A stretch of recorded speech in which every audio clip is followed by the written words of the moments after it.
On marche dessus tous les jours, sans même y penser. Et pourtant, juste là, sous nos pieds, se cache un monde complètement invisible. C'est un véritable labyrinthe d'ingénierie qui est en fait le système nerveux de nos villes.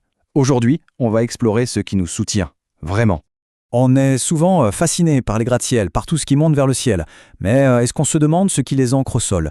La véritable ossature de notre monde, eh bien, ce n'est pas ce que l'on voit, mais plutôt tout ce qui est enfoui. Alors, commençons notre voyage dans ce monde sous nos pieds. Il faut s'imaginer que sous l'agitation de chaque grande ville, il y a un réseau encore plus dense, encore plus complexe, de tunnels, de câbles, de fondations qui travaillent en silence. C'est vraiment cette infrastructure invisible qui fait battre le cœur de notre quotidien. Mais voilà, on ne peut pas juste commencer à creuser comme ça à l'aveugle. Comment savoir ce qui nous attend à, disons, 30 mètres de profondeur? C'est là qu'intervient une science absolument fascinante, l'art de cartographier ce qu'on ne peut pas voir. Ce processus a un nom, la prospection souterraine. Il faut le voir comme une mission de reconnaissance en territoire totalement inconnu. L'objectif, c'est simple. Dessiner une carte très précise d'un monde caché pour savoir où se trouvent les opportunités, mais aussi les pièges, avant même de donner le premier coup de pioche.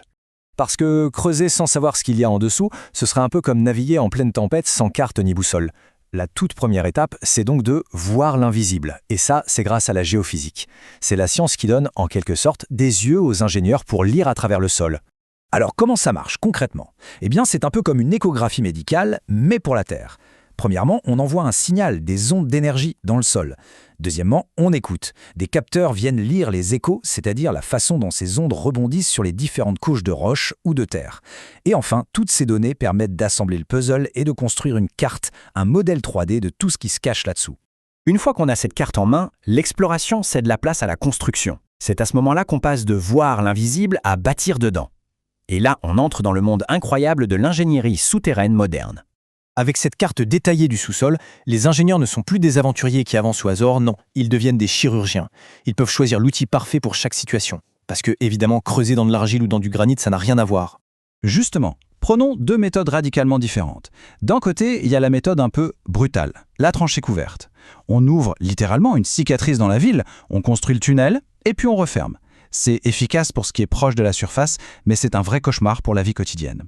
Et de l'autre côté, on a l'approche chirurgicale, le tunnelier ou TBM. Ça, c'est un monstre d'acier qui avance comme un ver de terre géant. Il creuse et il construit les parois du tunnel en même temps, sans que quasiment personne ne s'en rende compte en surface. D'accord, la technologie est impressionnante, c'est sûr. Mais au fond, pourquoi se donner tout ce mal? Quels sont les bénéfices réels de cette conquête du sous-sol pour nous qui vivons à la surface? Eh bien, tout l'intérêt est là. Chaque mètre carré qu'on construit sous terre, c'est un mètre carré qu'on rend à la vie en surface.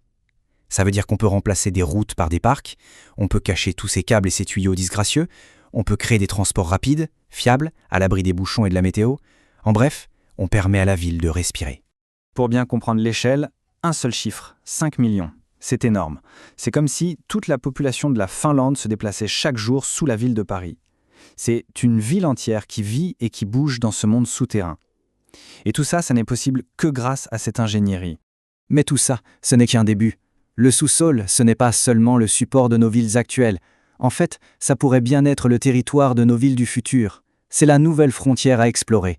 La logique est assez implacable. Nos villes ne peuvent plus vraiment s'étaler à l'infini et l'espace en surface est devenu un luxe. La seule direction qui reste pour une croissance intelligente, c'est vers le bas. Le sous-sol, ce n'est plus juste une option, c'est devenu la soupape de sécurité de nos métropoles. Il y a cette citation qui résume parfaitement cette nouvelle philosophie. La surface de nos villes est faite pour y vivre, le sous-sol est fait pour servir cette vie. Finalement, le sous-sol, c'est un peu la salle des machines de nos villes. Et ça nous amène à une question assez vertigineuse. Alors que nos villes s'obstinent à vouloir toucher le ciel, est-ce que leur avenir le plus prometteur ne se trouverait pas juste sous nos pieds? Pensez-y la prochaine fois que vous sentirez le sol vibrer au passage d'une rame de métro.